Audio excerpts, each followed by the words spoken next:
All right, ladies and gentlemen, how are we? We're just going to look over the markets. First of all, yesterday I was a bit of a meathead and I brought up that the Mag 7 holds up. The Mag 7 holds up 15% of the S&P 500, but it's actually 35%. So apologies. But anyway, we'll move on.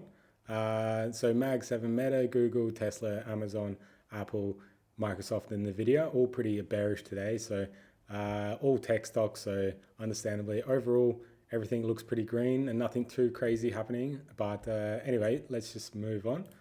Nothing too crazy happening. Obviously, a lot of crazy stuff happening every day, but nothing too crazy. I had a quick glance to see if I could bring up anything, but nothing too crazy happening in the overall news.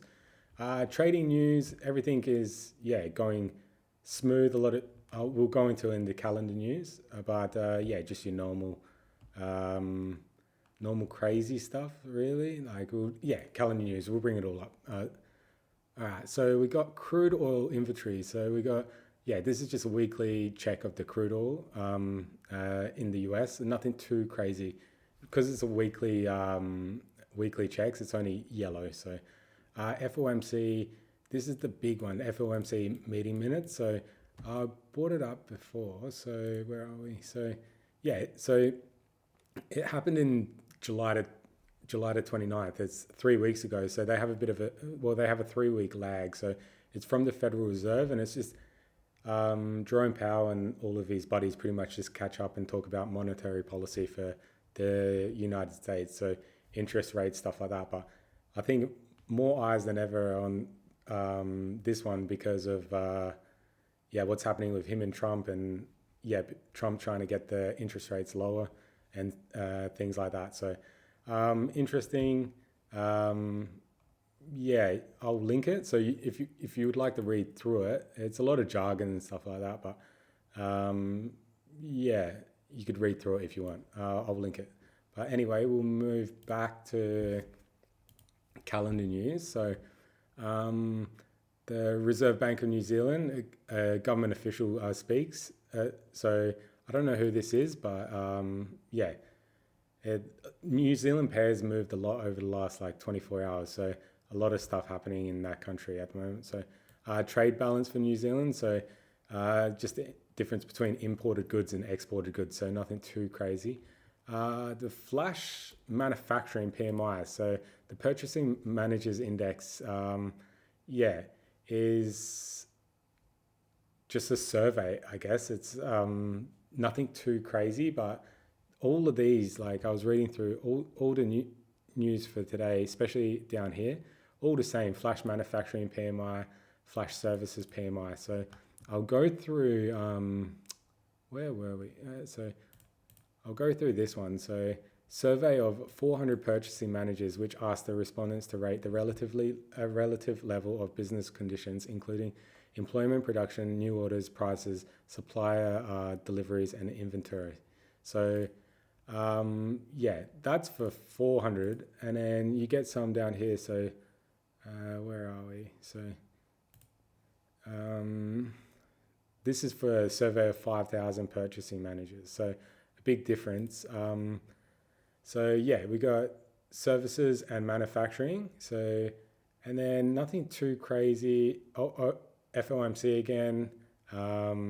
We got industrial product price index, and then we got raw material price index. So nothing too crazy. I've never seen anyone really trade CAD before. So it'd be interesting. I'm sure there are a lot of people out there though. But just unemployment claims.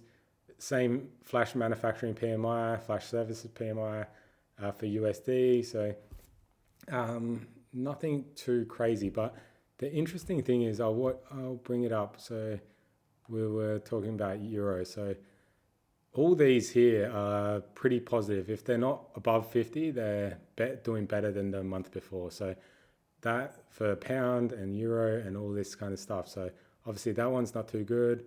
This one's good. So over 50 is good. Below 50 is just not so good. So, but we'll look at some charts. And so when these news kind of dropped, it was down here. So it's already taking liquidity from bottom of Asia sesh. So when these news dropped, they're down here. So next point of liquidity is either here or here. So it's just moved up because it was positive over the 50. Yeah, it went up. So obviously none of this is financial advice as well, obviously, but yeah, it's just interesting to watch. So pound, so that was Euro USD that we looked at just then, and then pound USD was the same when these when these news and everything came in, or it was down here and now it's up here. So obviously liquidity point to top of that is liquidity point. So USD max wouldn't have been affected by any of this, but still chilling. And then your indices. So S&P 500 is down. Obviously, we were looking at that before a little bit. So these are the all-time highs. I don't know too much about indices, especially technicals. So just good to have a look. And then NASDAQ is way down. So obviously that's understandable with all the tech stocks not doing too good. And then we got, Dow Jones. So that's just consolidating. So the markets obviously move up, down, or sideways. So if you got any questions, definitely let me know. Or we'll just have a look into it. More stuff tomorrow. So cheers, guys. Thanks.